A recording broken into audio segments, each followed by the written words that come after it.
بسم اللہ الرحمن الرحیم رب اشرح لی صدری ویسر لی امری واحلل عقدۃ من لسانی یفقہوا قولی انا للہ و انا الیہ راجعون۔ 10 محرم الحرام، اور ہم نے 8 محرم الحرام سے آغاز کیا تھا۔ کوشش کی تھی کہ مدینے سے مدینے تک کا سفر یہ آپ کی خدمت میں عرض کریں، اور کل داستان یہاں تک پہنچی تھی 28 رجب مدینے سے نکلے، مکہ آئے، 3 شعبان مکہ پہنچے، پھر مکے سے نکلے ایام حج میں کوفہ جانا چاہتے تھے، نہیں گئے، کربلا پہنچے، 2 محرم 61 ہجری کربلا پہنچ گئے، خیمے لگا دیے، شب عاشور آئی، روزے عاشور آئے، اصحاب امام شہید ہوئے، انصار امام شہید ہوئے، امام کے گھرانے کے لوگ شہید ہوئے، یہاں تک کہ حسین شہید ہوئے۔ تو کل بات یہاں رکی کہ اگر کسی ذہن میں یہ ہے کہ حسین شہید ہو گئے، کربلا ختم ہو گئی، نہیں، شام غریباں کے بعد شام، کربلا کے بعد کربلا۔ بلکہ میں تو یہاں تک کہوں گا کہ آج کی اس گفتگو کو زیادہ دل تھام کے سنیے گا، کیونکہ خود گھرانہ رسول خدا صلی اللہ علیہ وآلہ وسلم کے کچھ الفاظ اور ارشادات اس بات کی طرف اشارہ کرتے ہیں کہ اب جو مصیبت شروع ہونے والی ہے وہ اس سے زیادہ سخت ہے جو مصیبت ختم ہو چکی ہے۔ واقعی؟ کیسے؟ کیوں؟ ایسا کیا ہو گیا؟ حسین کی شہادت، اکبر کی شہادت، اصغر کی شہادت، قاسم کی شہادت، عباس کی شہادت، یہ سب تو ہو چکا، اب آگے ایسا کیا ہونا ہے کہ جو اس سے بھی زیادہ سخت ہوگا؟ ہے، سنیے، گفتگو کو یہیں سے توسل دیتے ہیں جہاں ہم نے کل ختم کی تھی۔ حسین، امام حسین علیہ السلام شہید ہو گئے۔ اللہ اکبر، انسان کیسے یہ جملے کہے کہ لباس تک لوٹ لیا گیا۔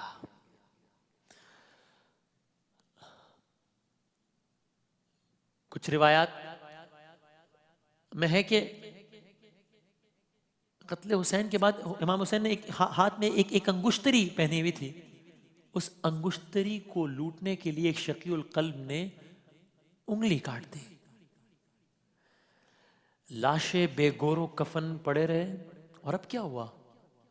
جب امام حسین کا لاشا پڑا ہوا تھا تو باقاعدہ ایک ملعون نے ندا دی، آواز دی کہ اب اپنے گھوڑوں کو تیار کر لیا جائے۔ گھوڑوں کی نال بندی کر کے باقاعدہ، یعنی اگر میں اپنے الفاظ میں کہوں، پلان کر کے حسین کی لاش پر گھوڑے دوڑائے گئے۔ اللہ اکبر۔ اور اب وہ منظر آیا، دیکھیے، اب ذرا دل تھام کے سنیے گا۔ اللہ تعالیٰ میری، آپ کی، ہم سب کے گھرانے کی خواتین کی عصمتوں کو ہمیشہ محفوظ رکھے۔ اس لیے میں اگر اپنا ذاتی تجربہ بتاؤں تو مجھے کربلا کے واقعات سنتے ہوئے میں وہ کیفیت محسوس نہیں کرتا جو ان واقعات کو سنتے ہوئے کرتا۔ کیوں؟ ذرا سنیے۔ امام حسین شہید ہو گئے، اب جو مرحلہ آ رہا ہے نا، اب کیا ہو رہا ہے؟ بیبیاں خیموں میں ہے نا، اب فوج اشقیاء خیام کی جانب بڑھ رہی ہے۔ اب میں اگلا جملہ کہوں گا اور یہ جملہ ختم ہو جائے گا، لیکن یہ جملہ اپنے اندر مصائب کا سمندر لیے ہوئے، اب بیبیوں کے سروں سے چادریں چھینی جا رہی ہیں۔ جناب زینب کے سر سے چادر کس طرح چھینی گئی، ایک اور دردناک داستان ہے، تفصیل میں جانے کا بھی وقت نہیں ہے، بس صرف اتنا کہ جب ایک لعین نوکے نیزے کی انی سے، آپ ذرا سوچئے، نیزے کی انی سے چادر چھیننے کی کوشش کر رہا تھا، اور علی کی بیٹی مزاحمت کر رہی تھی کہ جب اس لعین کو کچھ سمجھ نہیں آیا تو اس نے ایک ایسا کام کیا کہ جو دہرایا نہیں جا سکتا، بس آپ خود سمجھ لیجئے گا کہ اس نے ایک پتھر اٹھایا اور پھر کچھ ایسا کیا کہ جناب زینب کی چادر چھن گئی۔ پھر کیا ہوا؟ اگلا جملہ پھر میں کہوں گا اور جملہ ختم ہو جائے گا۔ یہ جملہ ایک اور سمندر ہے مصائب کا۔ خیموں کو آگ لگا دی گئی۔ کیا رہا خیموں میں شہ کے؟ ایک اداسی رہ گئی، صرف رونے کو محمد کی نواسی رہ گئی۔ تو اب یہ جو رات ہے نا، آج رات بھر خیموں کے جلنے کے بعد کھلے ہوئے صحرا میں اہل حرم نے رات گزاری ہے۔ آج کی، ابھی کی یہ جو رات ہے، 10 محرم۔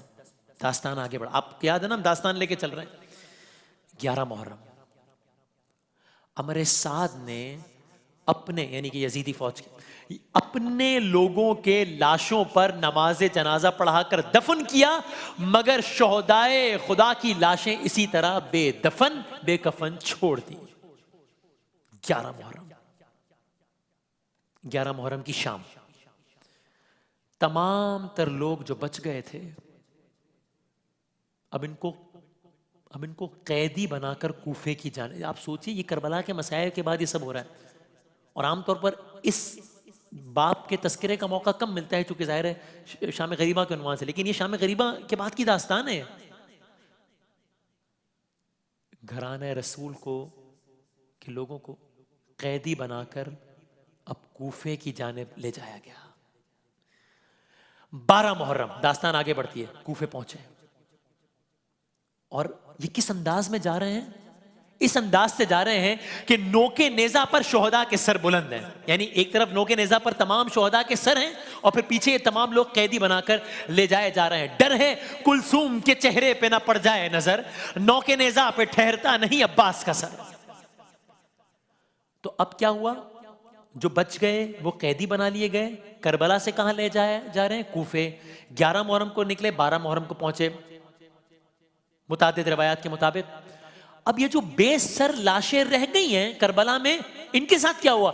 بنی اسد کے لوگوں نے دفنایا۔ آپ کو یاد ہے 8 محرم کو جب واقعہ شروع کیا تھا، امام حسین پہنچے تھے، 2 محرم کو پہنچے تھے، بنی اسد کے لوگوں سے بنی اسد کے لوگوں نے ان بے سر لاشوں کو دفنایا۔ داستان آگے بڑھتی ہے، شہداء کے سر کوفہ پہنچ گئے، ابن زیاد ملعون کے سامنے یہ سر پیش کیے گئے۔ روایات میں لکھا ہے ملعون نے، مولانا طارق جمیل صاحب نے اس کا تذکرہ فرمایا اپنے بیان میں، ملعون نے، ہماری نشریات نہیں، ملعون نے سر امام حسین کے ساتھ بے ادبی کی جسارت کی، اور وہ ایک چھڑی سے آپ کے لب اور دنداں پر ضرب لگانے لگا۔ یہ گستاخی دیکھ کر زید بن ارقم صحابی رسول خدا صلی اللہ علیہ وآلہ وسلم سے رہا نہ گیا، کہنے لگے ارے ابن زیاد یہ کیا کرتا ہے؟ ارے یہ وہ لب ہیں جن پر میں نے خود رسول اللہ کو بوسہ لیتے ہوئے دیکھا ہے۔ ابن زیاد غصے میں کہنے لگا اگر تمہاری عمر کا لحاظ نہ ہوتا تو میں ابھی تمہیں بھی قتل کر دیتا۔ بہرحال وہ بزرگ، وہ صحابی لعنت ملامت کرتے ہوئے وہاں سے چلے گئے۔ اہل بیت کا قافلہ کوفہ پہنچا، کربلا سے نکلا ہے، کوفہ پہنچا ہے، لٹا ہوا قافلہ۔ اور آپ کو یاد ہے نا یہ کوفہ یہ کون سا کوفہ ہے؟ یہ وہ کوفہ ہے جہاں کی شہزادی تھی جناب زینب۔ یہ وہ کوفہ ہے کہ جس کے بارے میں آپ نے واقعات سنے ہیں شان رمضان میں، 19، 20، 21 رمضان حضرت علی کو مسجد کوفہ میں شہید کیا گیا۔ جناب زینب اس عالم میں رہتی تھی وہاں۔ آج کیا معاملہ ہے؟ ہائے خاک ہے سر میں، زینب ہے سفر میں۔ اب اگلا جملہ محسوس کیجئے گا، جب یہ قافلہ کوفے پہنچ رہا ہے، علی کی بیٹی رسول اللہ کی نواسیاں، لوگ تماشائی بن کر بیٹھے تھے۔ اب میرے میں جملے دہرانے کی ہمت نہیں ہے کہ آپ مجھ جیسا گناہ گار خطا کار ہم اپنے گھرانے کی، اور مطلب میں یہ جملہ نہیں دہرانا چاہتا، لیکن آپ سوچئے لوگ تماشائی بن کر بیٹھے تھے، انتظار کر رہے تھے۔ ان لوگوں میں بعض کو اصل واقعے کا پتا تھا کہ سارا معاملہ کیا ہوا ہے، بعض تو بالکل بے خبر تھے، ان کو پتہ ہی نہیں تھا۔ حکومت نے ان کو جو بتایا انہوں نے اس پر یقین کر لیا۔ حکومت نے کیا بتایا تھا؟ حکومت نے بتایا تھا، سوچئے تو صحیح، حکومت نے کیا بتایا تھا؟ مخالفین اسلام کے مخالفوں کی ایک جماعت کھڑی ہوئی تھی اور یزید نے ان سب کو مار دیا، اور جو بچ گئے وہ قیدی بنا کر لے آئے گئے۔ یہ بتایا تھا۔ بہرحال قافلہ کوفے میں شادیانوں کی آوازوں کے ساتھ اہل بیت رسول کا لٹا ہوا قافلہ اب کوفے میں داخل ہوا۔ آگے آگے شہداء کے سر ہیں، پیچھے پیچھے اسرائے آل محمد ہیں۔ اس عالم میں، اب آپ نے خطبوں کے بارے میں سنا ہے نا، اس عالم میں جناب زینب امام حسین کی بہن، امام زین العابدین امام حسین کے بیٹے، بیمار کربلا، انہوں نے مجمع سے خطاب کیا، اور ایسے خطاب کیا کہ کوفے والوں کی آنکھوں کے سامنے سے پردے ہٹ گئے، اور حکومت نے بے خبری کا جو طلسم قائم کیا ہوا تھا وہ ٹوٹ گیا۔ اب کیا ہوا؟ اب ابن زیاد نے دربار میں ان قیدیوں کی حاضری کا حکم دیا گیا، قیدی لائے گئے ابن زیاد کے دربار کی طرف۔ ذرا سنیے اگلا جملہ، وہ بدبخت بیٹھا ہے، علی کی بیٹی کھڑی ہے، یہی جملہ مصائب کے لیے کافی ہے، لیکن یہ بدبخت جناب زینب کی طرف اشارہ کر کے پوچھتا ہے یہ کون ہے؟ وقت سجاد نے کیسے وہ گزارا ہوگا، نام زینب کا جو غیروں نے، اس کی نجس زبان سے زینب کا نام، یہ کون ہے؟ بتایا گیا ارے زینب بنت فاطمہ ہے یہ ملعون. اب آپ یہ مکالمہ سنیے، پورا مکالمہ بیان نہیں کروں گا، کچھ جملے اب آپ مکالمہ سنیے. یہ کہتا ہے اللہ اکبر، جناب زینب سے کہتا ہے خدا، یہ خدا کا نام کہہ رہے، خدا کا شکر ہے کہ اس نے تم لوگوں کو، میں وہ جملہ نہیں کہہ رہا جو لکھا جو میں نے پڑھا ہے کتاب میں، بس میں کو دوسرا جملہ استعمال، خدا کا شکر ہے کہ اس نے تم لوگوں کو شکست سے دوچار کیا. جو جملہ لکھا ہے وہ اس سے زیادہ سخت ہے. خدا کا شکر ہے اس نے تم لوگوں کو شکست سے دوچار کیا، تمہیں قتل کیا، تمہارا جھوٹ ظاہر کر دیا، نعوذ باللہ. علی کی بیٹی نے جواب دیا ارے حمد ہے اس خدا کی جس نے ہم کو عزت دی، محمد مصطفیٰ صلی اللہ علیہ وآلہ وسلم کے ساتھ ہمیں پاک و پاکیزہ قرار دیا. ارے رسوا وہ ہوتا ہے جو فاسق ہو، رسوا وہ ہوتا ہے جو فاجر ہو. اب دیکھیے آپ نے سن لیا کہ اس نے جناب زینب سے کہا اور جناب زینب نے جواب دیا، لیکن آپ ذرا سوچئے ایک ماحول کیا ہے. قیدی ہیں جناب زینب، ابھی بھائی کا دکھ سہ کر آئی ہیں، ابھی 72 لاشیں دیکھ کر آئی ہیں. ابن زیاد کی حکومت ہے، عبید اللہ ابن زیاد کی حکومت ہے، لیکن جرت تو دیکھیے علی کی بیٹی کی، جواب دے رہی ہیں سامنے. لیکن اس بدبخت کو اب بھی تسلی نہیں ہوئی. جناب زینب کا دل دکھانے کے لیے کہنے لگا دیکھا تم نے اللہ نے تمہارے بھائی اور دیگر عزیزوں کے ساتھ کیا کیا. کیا گزری ہوگی جناب زینب کے دل پر، مگر بڑی متانت کے ساتھ انہوں نے پھر جواب دیا. جب اس نے کہا نا دیکھا کیا کیا، کہتی ہیں میں نے تو اچھا ہی اچھا دیکھا. وہ خاصان خدا وہ تھے جن کے لیے شہادت کا درجہ لکھ دیا گیا تھا، اور وہ اپنے پیروں سے چل کر قربان گاہ کی طرف گئے. اور سن، وہ دن بھی دور نہیں جب پیش خدا تیرا اور ان کا مقابلہ ہوگا اور تجھ کو اپنے کرتوت پر جواب دینا پڑے گا. علی کی بیٹی بول رہی ہے. پھر یہ بدبخت فرزند امام حسین امام زین العابدین کی طرف متوجہ ہوا. وہاں ایک مکالمہ اس کا اور جناب امام زین العابدین کا ہوا، یہاں تک کہ ایک لمحہ آیا کہ وہ کہتا ہے علی بن حسین کو قتل کر دیا جائے. جب اس نے یہ کہا علی کی بیٹی دوڑی، جناب زینب کبریٰ دوڑی. دیکھیں اب آپ کو سمجھ میں آئے گا کہ ام المصائب کیوں کہتے ہیں. بھتیجے سے لپٹ گئی اور کہا مجھے بھی ان کے ساتھ ہی قتل کر دو. جناب زینب کے اس انداز کے بعد وہ اپنے ارادے سے باز آ گیا. علی کی بیٹی کا جلال ہے. کہنے لگا اچھا رہنے دو، نہ کرو قتل، یہی ان عورتوں کو لے کر جائے گا. بیمار کربلا امام زین العابدین نے ابن زیاد کو للکارتے ہوئے کہا ابن زیاد مجھے موت سے ڈراتا ہے، جانتا نہیں ہے قتل ہونا ہماری عادت ہے، شہادت ہماری سعادت ہے. دربار ابن زیاد میں آواز سید سجاد گونج رہی تھی، یہاں تک کہ دربار برخاست کر دیا گیا. اب کیا ہوا؟ اگلا مرحلہ داستان آگے بڑھ رہی ہے. اہل حرم کو قید خانے میں ڈالنے کا حکم دے دیا گیا. اگلا دن آیا، دوسرے دن ابن زیاد کے حکم سے سرے امام حسین کو کوفے کے کوچہ و بازار اور تمام قبائل میں گھمایا گیا اور ہر دروازہ قصر پر آویزاں کیا گیا. دن گزرتے گئے، داستان آگے بڑھ رہی ہے، یہاں تک کہ یزید شام میں تھا. اب یہ کہاں ہے؟ کوفے میں. ابن زیاد کہاں ہے؟ کوفے میں. یزید نے حکم دیا قیدیوں کو میری طرف روانہ کرو، دمشق روانہ کرو. اکثر روایات کے مطابق 15 محرم کا دن تھا، ابھی 10 محرم کو روزہ عاشورہ، 15 محرم کا دن تھا کہ جب یہ کوفے سے نکلے شام کے لیے. ایسا ہی کیا گیا. اب یہ قافلہ کوفے سے شام جا رہا ہے. کس عالم میں جا رہا ہے؟ اس عالم میں جا رہا ہے شام جا رہا ہے. دیکھیے اب یہ جملہ یاد رکھیے گا. امام زین العابدین سے یہ پوچھا گیا کہ کربلا کی پورے واقعے میں، یعنی اس پورے داستان میں، دیکھیں نا ہم یہ داستان بیان کر رہے ہیں نا، اتنے سارے غم کے واقعات ہیں، ایک واقعہ دوسرا واقعہ. اب اگر کوئی سوچے اپنے آپ سے پوچھے کہ سب سے زیادہ تکلیف دہ واقعہ کون سا ہے، تو یہ سوال ہی بڑا مشکل ہے. ہر تکلیف دوسری تکلیف سے بڑھ کر ہے. کوئی سوچے سب سے زیادہ تکلیف کا واقعہ کون سا ہے. یہ سوال ایک شخص نے امام زین العابدین سے پوچھ لیا، سب سے زیادہ تکلیف کہاں ہوئی؟ ایک جواب دیا، 3 دفعہ وہی بات دہرائی کہ سب سے زیادہ سخت منزل یہ تھی. کیا؟ امام حسین کا شہید کیا جانا؟ نہیں. علی اکبر کا شہید کیا جانا؟ نہیں. علی اصغر کا شہید کیا جانا؟ نہیں. عباس کے بازوں کا جدا ہونا؟ نہیں. امام زین العابدین نے 3 مرتبہ کہا الشام الشام الشام. شام میں ایسا کیا ہوا؟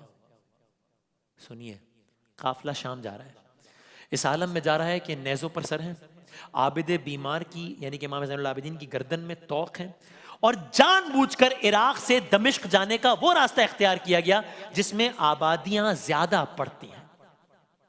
قافلہ شام پہنچا، اکثر روایات کے مطابق 1 صفر 61 ہجری. شام کے بازاروں کو خاص اہتمام سے سجایا گیا تھا کہ باغیوں کا ایک گروہ آ رہا ہے، قیدی بنا کر لایا جا رہا ہے. مجمع، اب آپ ذرا سوچئے، تھی بہن عباس کی نظریں عوام الناس کی، مجمع کتنا تھا؟ مجمع اتنا تھا کہ آفتاب نکلنے کے ساتھ ہی داخل ہونے کے باوجود کہیں زوال کے وقت کوئی دربار یزید پہنچ سکتا تھا، اتنا مجمع تھا شام. امام زین العابدین سے پوچھا تھا نا کسی نے، سنی اشعار میں منحال، ایک امام زین العابدین سے یہ بھی پوچھا کہ مولا آپ اتنا روتے ہیں، اتنا گریا کرتے ہیں، کیوں اتنا گریا کرتے ہیں آپ؟ شہادت تو آپ کی میراث ہے، آپ روتے ہیں. امام نے جواب دیا مفہوم الفاظ میں، پوچھنے والا تو نے انصاف نہیں کیا. ہاں شہادت ہے ہماری میراث، لیکن بازاروں اور درباروں میں ماؤں بہنوں بیٹیوں کا بے مقنا و چادر جانا یہ ہماری میراث نہیں ہے. منحال نے ایک دن آ کے کہا، اے مولا میرے، اے زین العبا، غم زیادہ کہاں گزرے تم پر.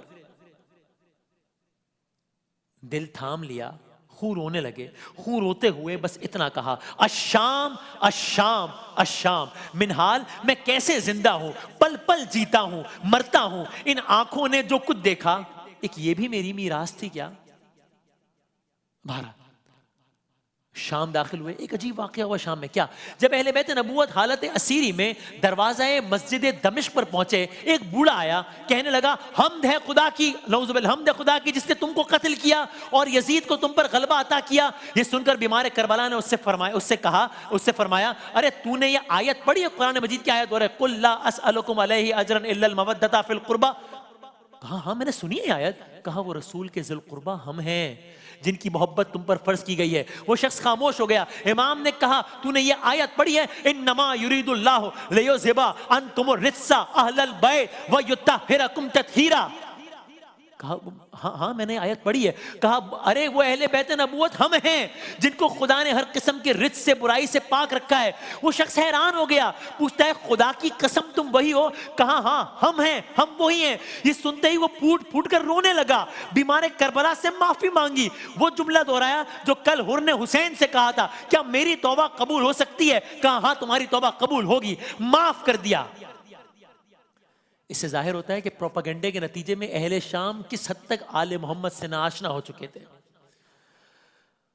یہ بھی کہا جاتا ہے کہ جب یہ قافلہ شام داخل ہو رہا تھا نا، تو یزید اپنے محل کی چھت سے نظارہ کر رہا تھا. جو ہی اسے شہداء کے سر نظر آئے، یہ بدبخت کہتا ہے آج میں نے محمد سے اپنے قرضے وصول کر لیے. داستان آگے بڑھتی ہے.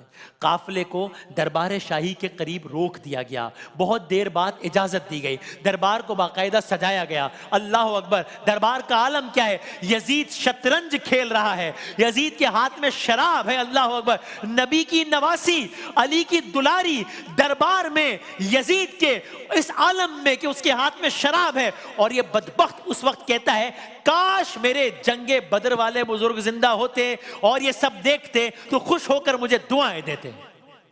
ایک محمد دشمنی کیا کیا ستم دکھلا گئی، بدر کی حد بڑھتے بڑھتے کربلا تک آ گئی. آگے کیا کہتا ہے؟ کہتا ہے یہ سب بنی ہاشم نے حصول سلطنت کے لیے کھیل کھیلا تھا، نہ کوئی خبر آئی تھی، نہ کوئی وحی نازل ہوئی، سب جھوٹ تھا. یہ سننا تھا. علی کی بیٹی کھڑی ہوئی اور وہ خطبہ دیا. دیکھیے سوچئے، یزید کا آج بھی شام میں وہ جگہ موجود ہے، اور آج بھی یزید کا وہ دربار دیکھا جائے تو وہ جو سٹرکچر ہے آج کے دور کے اعتبار سے بھی وہ ایک ہیوج سٹرکچر ہے. اور آج بھی وہ جگہ باقاعدہ مارک ہوئی ہیں کہ اس جگہ پر یزید بیٹھا تھا. ایک اونچائی پر ہے وہ جگہ، اس جگہ پہ جناب زینب کھڑی تھی. علی کی بیٹی یزید کے دربار میں یزید کو للکار رہی ہے. خطبہ دیا. ملتا نہیں ہے کوئی سہارا یزید کو، اس طرح سے زینب نے اجاڑا یزید کو، خاتون جنگ کر نہیں سکتی تھی اس لیے خطبوں کی ذوالفقار سے مارا یزید کو۔ وہ خطبہ دیا کہ یزید کے دربار کی بنیادوں کو کھوکھلا کر دیا، طویل خطبہ تھا کہ جس میں یہ بھی کہا، کیا کہا جناب زینب کبریٰ نے، سنیے، کہتی ہیں کیا اسلامی غیرت اس کی متقاضی ہے کہ یزید تو اپنی عورتوں کو بلکہ تو اپنی کنیزوں تک کے لیے پردے کا اہتمام کرے اور رسول کی نواسیوں کو قید کر کے در بدر پھرائے؟ اگلا جملہ اس سے بھی زیادہ کمال کا ہے، کہا اے یزید یہ تو انقلاب زمانہ نے یہ نوبت پہنچا دی ہے کہ میں تجھ سے بات کر رہی ہوں، ورنہ میری نظروں میں تیری اتنی بھی وقت نہیں ہے، ارے میں تو تیری سرزنش کو بھی اپنے لیے مصیبت خیال کرتی ہوں۔ علی کی بیٹی بول رہی ہے، یہاں تک کہ یزید نے بھی لب حسین کے ساتھ اس گستاخی کا ارادہ کیا جو کل ابن زیاد نے کیا تھا۔ یہاں ابو ذر سلمہ کھڑے ہوئے اور وہی کہا جو کل ایک اور صحابی نے کہا تھا۔ بہرحال یہی دربار شام میں یزید کی یہ گستاخیاں دیکھ کر اہل دربار کی ہمت بڑھ رہی تھی کہ ایک اور ایسا واقعہ ہوا کہ جو کلیجے کو کاٹ دینے کے لیے کافی ہے، میں تفصیل سے بیان نہیں کر سکتا، بس اتنا کہوں گا، ایک شامی کھڑا ہوا، حسین کی بیٹی بھی ہے نا اس دربار میں، حسین کی بہن بھی ہے اس دربار میں، گھرانے رسول کی خواتین ہے اس دربار میں، ایک شامی کھڑا ہوا کہنے لگا یزید، ایک سیدانی کی طرف اشارہ کر کے کہتا ہے یزید اسے میری کنیزی میں دے دے۔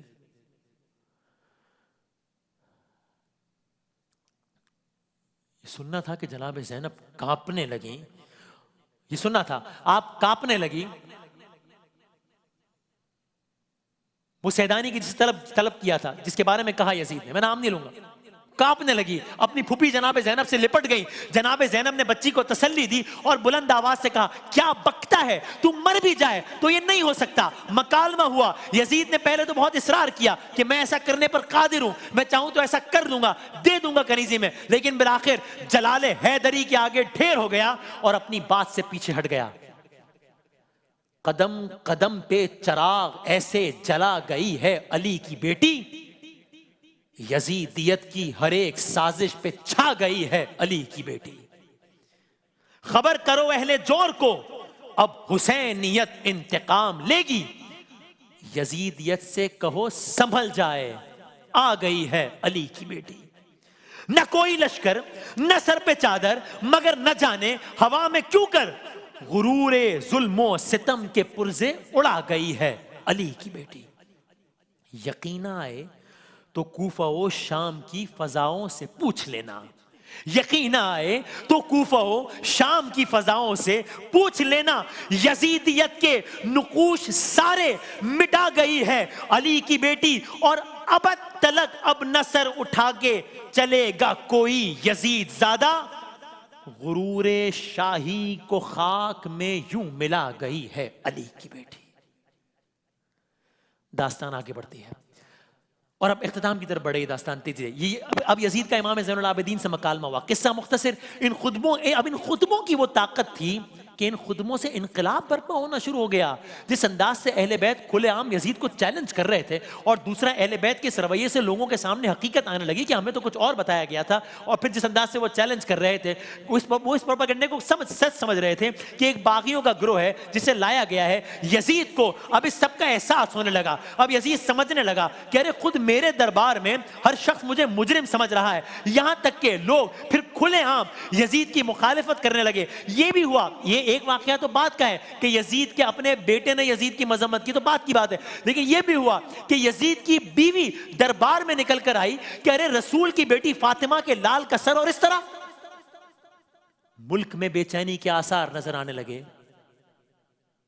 بالآخر، بس میں نے کہانی مختصر کر دی، بالآخر یزید کو مجبوراً اہل بیت کو رہا کرنے کا فیصلہ کرنا پڑا۔ قید گزاری ایک سال کی، اس کے بعد جناب زینب نے کہا ہم اپنے پیاروں کو تو جی بھر کے رو بھی نہیں سکیں، چونکہ 10 محرم کو شہید ہوئے ہیں، اس کے بعد ظلم کی نئی داستان شروع ہو گئی، کب روتے اہتمام کے ساتھ، اپنے پیاروں کو ہم رو بھی نہیں سکے۔ جناب زینب نے کہا، وہیں پر شام میں ایک مکان میں حسین کا پرسہ ہوا، بیبیاں آئیں، باقاعدہ امام حسین کا پرسہ ہوا، پہلی مجلس شام میں ہوئی، اور اس کے بعد کہا گیا کہ اب ان قیدیوں کو واپس مدینے پہنچانے کا انتظام کیا جائے۔ اللہ اکبر۔ قافلہ شام سے مدینے جا رہا ہے، پہلے کربلا گیا، چہلم کے موقع پر کربلا گیا، اور پھر وہاں سے مدینہ۔ اب آپ یاد کیجئے جہاں سے داستان شروع ہوئی تھی، 28 رجب کس عالم میں گئی تھی جناب زینب؟ عباس، علی اکبر، قاسم، علی اصغر، محمل پہ سوار کر رہے ہیں لوگ، اور اب یہ قافلہ مدینے کس عالم میں پہنچ رہا ہے؟ عباس نہیں ہے، علی اکبر نہیں ہے، اونو محمد نہیں ہے، قاسم نہیں ہے، اصغر نہیں ہے۔ اب یہ قافلہ مدینہ پہنچا، مدینہ میں کوہرام بپا تھا، جناب زینب کبریٰ روضہ رسول خدا صلی اللہ علیہ وآلہ وسلم پر گئیں۔ اب داستان ختم ہو رہی ہے، داستان جب شروع ہوئی تھی آپ کو یاد ہے نا، کل حسین گئے تھے نانا کے روضے پر، کہا تھا نا چلا میں وعدہ نبھانے، سلام ماں کے مزار، سلام نانا کے روزے، سلام ماں کے مزار۔ اب جناب زینب رسول خدا صلی اللہ علیہ وآلہ وسلم کے روزے پر پہنچی ہیں۔ مدینے سے مدینے تک کا سفر، بس میں ختم کر رہا ہوں داستان۔ وہاں روزے پہ پہنچ کے کیا ہوا، یا آپ شاعر کی زبان سے سن لیجئے۔ روزے پہ مصطفیٰ کے اداسی سی چھائی ہے، کیوں؟ ارے کنبے کو کھو کے زینب ناشاد آئی ہے، رو کر پکاری نانا، میں فریاد لائی ہوں، ارے میں چھوڑ کر حسین کو جنگل میں آئی ہوں، ارے نانا نانا ہوئی اسیر تمہاری نواسیاں، کونوں مکان پہ چھا گئیں غم کی اداسیاں، ارے نانا حرم حسین کے بازار میں گئے، ہم سربرہنہ کوفے کے دربار میں گئے۔ جناب زینب مکالمہ کر رہی ہیں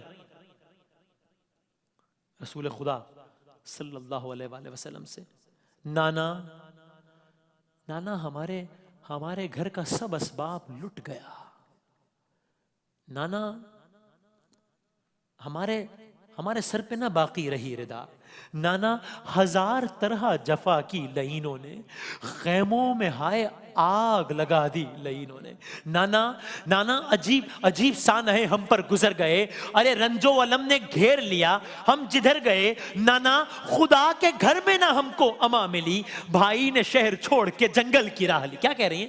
نانا خدا کے گھر میں نہ ہم کو اما ملی، آپ کو یاد ہے نا مکے پہنچے تھے، خدا کا گھر، وہاں آ گئے قتل کرنے حاجیوں کے روپ میں، اور مکہ چھوڑ کے کہاں گئے؟ کربلا جنگل میں۔ نانا خدا کے گھر میں نہ ہم کو اما ملی، بھائی نے شہر چھوڑ کے جنگل کی راہ لی، نانا شہید ہو گئے بھائی کے جانثار، ایک ایک کر کے مر گئے اصحاب ذی وقار، نانا بلا کے بن میں قیامت کا رن پڑا، بھائی سے بھائی باپ سے بیٹا بچھڑ گیا، نانا تمہاری شکل کا فرزند ایک جو تھا، کھا کر سنا جگر پہ وہ محروبی چل بسا، نانا شقی کے تیر سے اصغر ہوئے شہید، ارے ایسا ہوا نہ ہوگا جہاں میں ستم شدید، نانا ہوئی اسیر تمہاری نواسیاں، نانا زبین کرب و بلا لال ہو گئی، ارے قاسم کی لاش گھوڑوں سے پامال ہو گئی، نانا کٹا کے شانوں کو عباس مر گئے، غربت نے بھائی جان کو بیاس کر گئے، نانا تمہاری آل گئی لٹ کے شام میں، ابھی آپ نے داستان سنی ہے،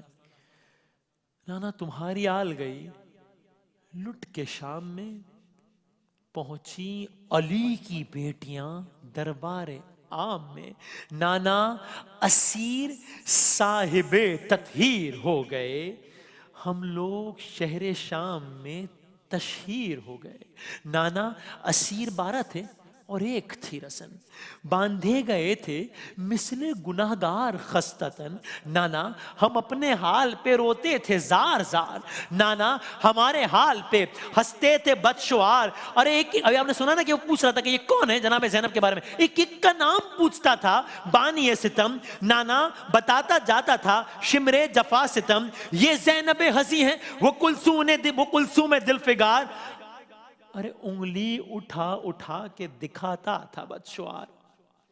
نانا جب یہ واقعہ بیان کیا کنیزی میں طلب کرنے والا، نانا نانا عجیب حال ہمارا تھا اس گھڑی. ایک بی بی پیچھے دوسری بی بی کے چھپتی تھی، چونکہ بے پردہ تھی نا، ایک بی بی پیچھے دوسری بی بی کے چھپتی تھی. اس وقت تھر تھری سی میرے تن میں پڑ گئی، صد حیف ہے زمین میں زینب نہ گڑ گئی. اور اتنے میں ایک شامی نے نانا غضب کیا، سیدانی کو کنیزی میں اس نے طلب کیا. ہوتی تھی لاکھ ذلتیں ہم دیکھتے رہے، ہنس ہنس کے تازیان ستم جھیلتے رہے. بس میں ختم کر رہا ہوں. نانا تباہ ہو کے ہم آئے ہیں شام سے، ایک داغ نو سکینہ کا لائے ہیں شام سے. بتانے کا وقت نہیں تھا، وہ نرس کہتے کہ جناب سکینہ واپس نہیں آئی ہیں، شام میں انتقال کر گئے، وہیں شہید ہوئی. نانا تباہ ہو کے ہم آئے ہیں شام سے، ایک داغ نو سکینہ کا لائے ہیں شام سے. اب تک ہے نیل رسی کے شانوں کو دیکھ لو. نانا ہمارے تن پہ نشانوں کو دیکھ لو. زینب جو رو کے کرتی تھی قبریں نبی پہ بین، تھرا رہا تھا روضہ سلطان مشرقین. بس ختم کر نثار یہ غمناک داستان، روتے ہیں اس ستم پہ زمین اور آسمان. قافلہ جو 28 رجب کو مدینے سے چلا تھا پھر مدینے پہنچ گیا. یہ مدینے سے مدینے تک کی داستان. السلام علیکہ یا ابا عبداللہ الحسین، السلام علیکہ یا رسول اللہ. اس تمام تر نشریات میں ہمارے ساتھ رہنے کا بہت شکریہ. میں ہمارے تمام تر جو علماء کرام ہمارے ساتھ تھے، مولانا طارق جمیل صاحب، مولانا کمیل مہدوی صاحب، مفتی سہیل امجدی صاحب، جناب مفتی عامر صاحب، ہمارے نواں خاں حضرات جناب فرحان علی وارث، امانت، غلام عباس، حسنین صاحب، مسلم مہدوی صاحب، بہت جتنے بھی دوست ہمارے ساتھ اس نشریات میں شریک تھے، سب کا بہت شکر گزار ہوں. آپ سب کی سماعتوں کا بہت شکریہ. اللہ حافظ. ناصر کوثر کے ساقی کا نواسا حسین تھا، جب کربلا کی دشت میں پیاسا حسین تھا. بادل یزیدیت کے جو پھیلے تھے چار سو، ان میں چمکتا ایک ستارہ حسین تھا. کرتا وہ کیسے ہاتھ پہ بیعت یزید کی، اس وقت سب سے عرفا و اعلیٰ حسین تھا. ہلنے لگا تھا عرش الہی بھی اس گھڑی، جب کربلا کی خاک پہ تڑپا حسین تھا.